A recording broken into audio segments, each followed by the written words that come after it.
अनाया बेटा, ये क्या कर रही हो तुम? ये सब पागलपन है। तुम शहर के सबसे बड़े बिल्डर की बेटी हो और उस घर में नौकरानी बनकर रहने जा रही हो। मुझसे ये सब नहीं देखा जाएगा। पापा, हीरा असली है या कांच, ये जौहरी को अपने हाथों में लेकर ही समझ आता है। दूर से तो हर चीज चमकती ही है, लेकिन राहुल का परिवार हमारे बराबर का है। इतना बड़ा बिजनेस है उनका। शहर में सब कहते हैं वो बहुत अच्छे लोग हैं।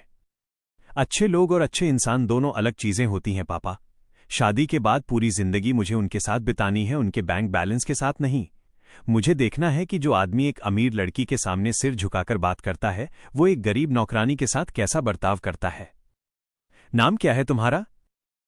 जी, मेरा नाम गौरी है। काम क्या क्या आता है? झाड़ू, पोछा, बर्तन, कपड़े सब कर लूंगी मैडम जी। ध्यान से सुन लो गौरी, ये राहुल बाबू का घर है। यहां गलती की कोई माफी नहीं मिलती। अगर काम में चोरी की तो बिना पैसे दिए धक्के मारकर बाहर निकाल दूंगी। जाओ, वहां बैठकर बर्तन मांझो। क्या आप भी स्टॉक मार्केट में इन्वेस्ट करना चाहते हैं पर कंफ्यूज हैं? मांझो। नहीं होना यहां, जरा संभल कर रहना। इस घर के मालिक राहुल बाबू दिखने में जितने शांत हैं, उनका गुस्सा उतना ही खतरनाक है। क्यों? वो भी हम गरीबों पर हाथ उठाते हैं क्या? हाथ तो नहीं उठाते, लेकिन उनकी आंखों का खौफ ही काफी है। अंधे हो गए हो क्या रामू काका? 1 लाख रुपए की घड़ी थी, विदेश से आई थी। तुम्हारी तो मैं। सुबह सुबह ये कैसा तमाशा है? सावित्री जी, राहुल बाबू, इस काका ने आपकी पसंदीदा घड़ी तोड़ दी, पूरा 1 लाख का नुकसान कर दिया। मालिक, माफ कर दो, हाथ फिसल गया था। सावित्री जी, नुकसान 1 लाख का नहीं हुआ है, नुकसान उससे कहीं बड़ा है। आपको कांच के टुकड़े दिखाई दे रहे हैं, लेकिन रामू काका के हाथ से बहता खून नहीं दिख रहा। फौरन फर्स्ट एड बॉक्स लेकर आइए। और काका, आज आप कोई काम नहीं करेंगे, घर जाइए और आराम कीजिए। अनाया दूर खड़ी सब देख रही थी। उसके मन में सवाल उठने लगे। अभी जो इंसान एक नौकर के खून पर इतना पिघल रहा था, क्या वही सच में वैसा है जैसा लोग कहते हैं? लेकिन तभी राहुल के फोन की घंटी बजी। अगर वो गरीब बस्ती वाले अपनी जमीन खाली नहीं कर रहे तो उन पर दबाव डालो, उनकी पानी की लाइन काट दो। मुझे आज शाम तक वो जमीन मेरे प्रोजेक्ट के लिए चाहिए, चाहे उन्हें सड़क पर ही क्यों ना सोना पड़े। अनाया के चेहरे का रंग उड़ गया। अभी जो इंसान एक नौकर के खून पर इतना पिघल रहा था, वो चंद पैसों के लिए पूरी बस्ती के गरीबों को सड़क पर फेंकने की बात कैसे कर सकता है? मालिक, चाय टेबल पे रख दो और दाईं तरफ जो लाल फाइल्स रखी हैं उन्हें हाथ मत लगाना, बहुत जरूरी हैं। अनाया ने चाय रखी, लेकिन उसकी नजर फाइलों पर पड़ गई। मैंने क्या कहा था? फाइल्स मत छूना। तुम नौकर हो, अपना काम करो और बाहर जाओ। जी मालिक, मैं जा रही हूं। गौरी, तू मालिक के कमरे में क्या ताक झांक कर रही थी? तेरी आंखें कुछ ज्यादा ही चलती हैं। सीधे तरीके से काम कर, वरना तेरी तनख्वाह काट लूंगी। नहीं मैडम जी, मालिक उस बस्ती वाली फाइल को लेकर बहुत गुस्से में थे। मैं तो बस चाय देने गई थी।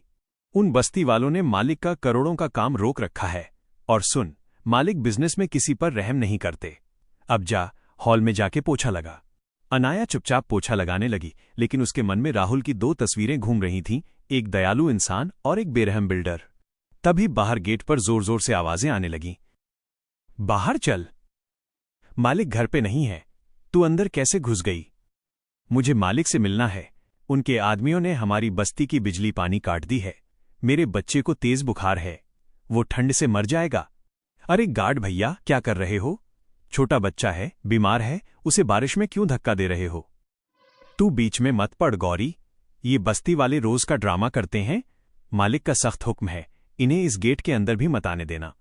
तभी पीछे से राहुल की सख्त आवाज गूंजी। ये सब क्या हो रहा है मेरे घर में? इस औरत को अंदर किसने आने दिया? मालिक, हम पर रहम कीजिए। बस्ती खाली करने के लिए बस 2 दिन का वक्त दे दीजिए। मेरा बच्चा बहुत बीमार है, इस बारिश में हम कहां जाएंगे? रहम? मेरा बिजनेस कोई अनाथालय नहीं है। मैं तुम्हें 1 महीने का वक्त दे चुका हूं, अब 1 दिन भी नहीं मिलेगा। बस 2 दिन मालिक, मेरा बच्चा मर जाएगा। इन दोनों को अभी के अभी बाहर निकालो, और अगर अब कोई बस्ती वाला इस गेट के अंदर दिखा तो कल से तुम नौकरी पे मत आना। अनाया से रहा नहीं गया। क्या पैसा इंसानियत से भी बड़ा हो गया है मालिक? राहुल की आंखें गुस्से से भर उठीं। तुमने अभी क्या कहा? जी मालिक, वो बच्चा बहुत बीमार था और बाहर इतनी तेज बारिश है, वो इस ठंड में मर जाएगा। और तुम्हें लगता है कि मैं कोई पत्थर दिल इंसान हूं जो जानबूझकर एक गरीब बच्चे को मरने के लिए छोड़ रहा है? आपने सिर्फ दौलत कमाई है मालिक, किसी गरीब की दुआ नहीं। सावित्री देवी घबरा गईं। इसे माफ कर दीजिए, ये जाहिल है। चल गौरी, अभी इसी वक्त निकल यहां से। रुक जाइए सावित्री जी, राहुल ने सबको चौंका दिया। तुम्हें लगता है तुम्हारे इन 2 बूंद आंसुओं से उन बस्ती वालों का पेट भर जाएगा? इंसानियत सिर्फ मीठी बातें करने से नहीं दिखती, कभी कभी कड़े फैसले लेने पड़ते हैं। अगर मैं आज उन पर रहम खाकर अपना करोड़ों का प्रोजेक्ट रोक दूं, तो मेरी कंपनी के हजारों मजदूर सड़क पर आ जाएंगे, उनके बच्चे भूखे मरेंगे। बताओ, क्या वो इंसानियत होगी? लेकिन उस औरत का क्या एक बीमार बच्चे की जान से भी बड़ा है आपका बिजनेस? तुम सिर्फ उतना देखती हो जितना तुम्हारी आंखें तुम्हें दिखाती हैं, और मैं वो देखता हूं जो कल होने वाला है। तुम इस घर में सिर्फ एक नौकर हो गौरी, अपनी औकात में रहो। अगली बार मेरे फैसलों के बीच में बोली तो इस शहर में कहीं झाड़ू लगाने का काम भी नहीं मिलेगा। अनाया का दिल टूट गया। मुझे मेरा जवाब मिल गया पापा। जिस इंसान के दिल में एक तड़पते हुए बच्चे के लिए जरा सी दया नहीं, वो मेरा जीवन साथी कभी नहीं हो सकता। वो सुबह होते ही मैं ये घर और ये झूठा रिश्ता दोनों हमेशा के लिए खत्म कर दूंगी। रात गहरी हो चुकी थी, बाहर तूफान था। अनाया ने नौकरों के क्वार्टर से बाहर झांक कर देखा। फ्रेश और बजट फ्रेंडली वेजिटेबल्स चाहिए सिर्फ। भैया, इतनी रात को इस तूफान में राहुल अकेले कहाँ गए?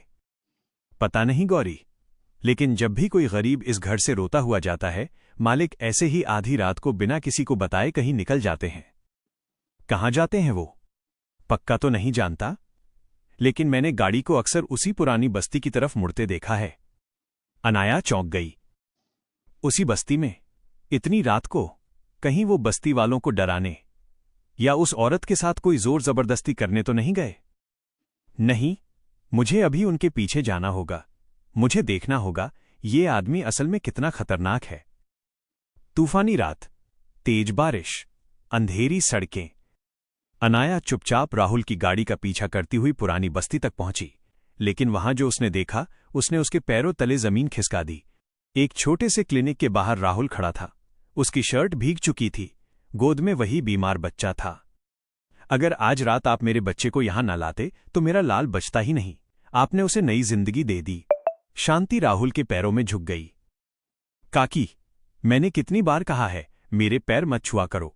मैं कोई भगवान नहीं हूं, बस वही कर रहा हूं जो एक इंसान को करना चाहिए। अनाया की आंखें फैल गईं। लेकिन मालिक, आप दुनिया के सामने इतने कठोर क्यों बनते हैं? सुबह आपने हमें अपने घर से धक्के मारकर निकलवा दिया और रात को खुद हमें अपनी गाड़ी में बैठाकर यहां अस्पताल ले आए। राहुल ने गहरी सांस ली। क्योंकि अगर मैं दुनिया के सामने तुम्हारे लिए हमदर्दी दिखाऊंगा, अगर उन्हें पता चल गया कि मैं तुम बस्ती वालों को अपने पैसों से नए फ्लैट दिलवा रहा हूं, तो वो मेरे खिलाफ हो जाएंगे और फिर सच में तुम्हें सड़क पर फेंक देंगे। अनाया की सांसें थम गईं। मेरे घर में, मेरे ऑफिस में, हर जगह उनके जासूस हैं। सुबह अगर मैं तुम्हें पैसे देता तो शाम तक उनके गुंडे तुम्हारी बस्ती जला देते। इसलिए मुझे सबके सामने तुम्हें बेइज्जत करना पड़ा, ताकि मैं छुपकर तुम्हारी मदद कर सकूं। राहुल बाबू, बच्चे का बुखार अब उतर रहा है। बस आप इन लोगों का ध्यान रखिए। कल सुबह तक बस्ती के बाकी लोगों को भी नए फ्लैट्स में शिफ्ट करना है। लेकिन ये सब इतना चुपके क्यों? क्योंकि किसी को पता नहीं चलना चाहिए कि वो बिल्डिंग मैंने अपनी मां के गहने गिरवी रखकर खरीदी है। अनाया की आंखों से आंसू बह निकले। हे भगवान, मैं कितनी बड़ी बेवकूफ हूं। मैंने एक फरिश्ते को राक्षस समझ लिया। तभी राहुल अचानक पलटा। कौन है वहां? बारिश में भीगी अनाया सामने आ गई। उसका चेहरा शर्म, पछतावे और डर से भरा था। गौरी, तुम इतनी रात को यहां मेरा पीछा कर रही थी? राहुल की आवाज में सख्ती थी। मैंने तुमसे कुछ पूछा है।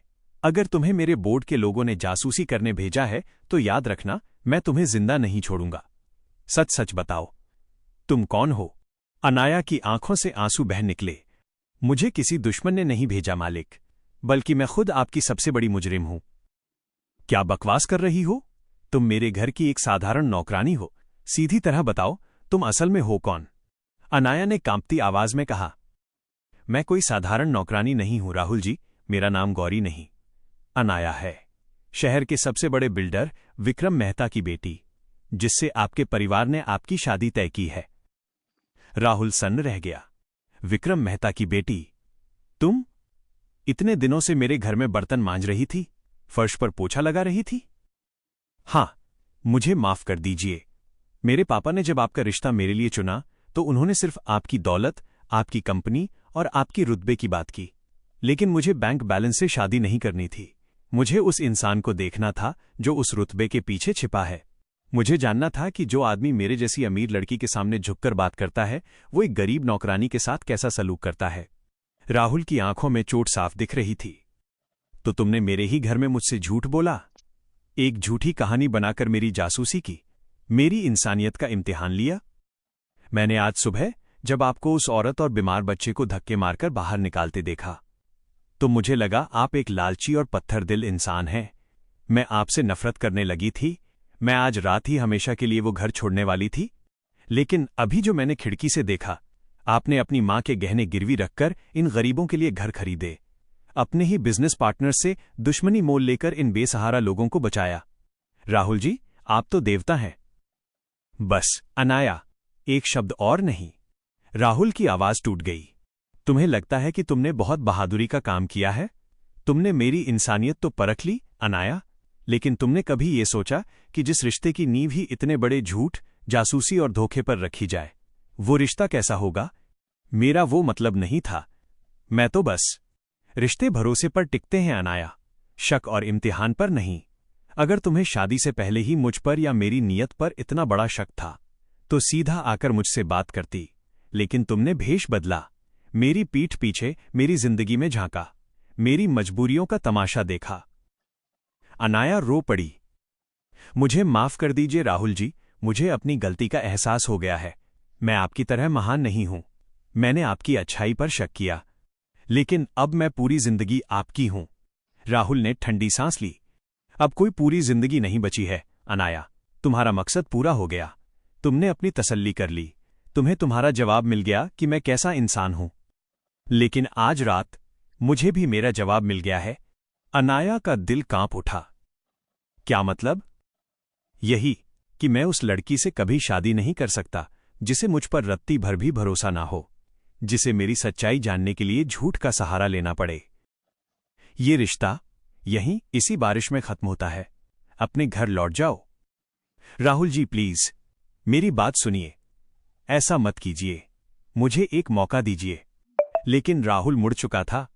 अनाया वहीं बारिश में टूटकर रोती रह गई। कुछ दिन बाद नई बस्ती के फ्लैट्स का उद्घाटन हो रहा था। जुग जुग जियो मेरे लाल, आज तूने हम बेसहारा लोगों को पक्की छत दे दी। भगवान तेरे घर को हमेशा खुशियों से भर दे। शांति ने राहुल को दुआ दी। ये घर आपका है काकी, अब कोई आपको यहां से नहीं निकाल सकता। राहुल मुस्कुराया, लेकिन उसकी आंखों में कहीं खालीपन था। उसी वक्त पीछे से एक जानी पहचानी आवाज आई।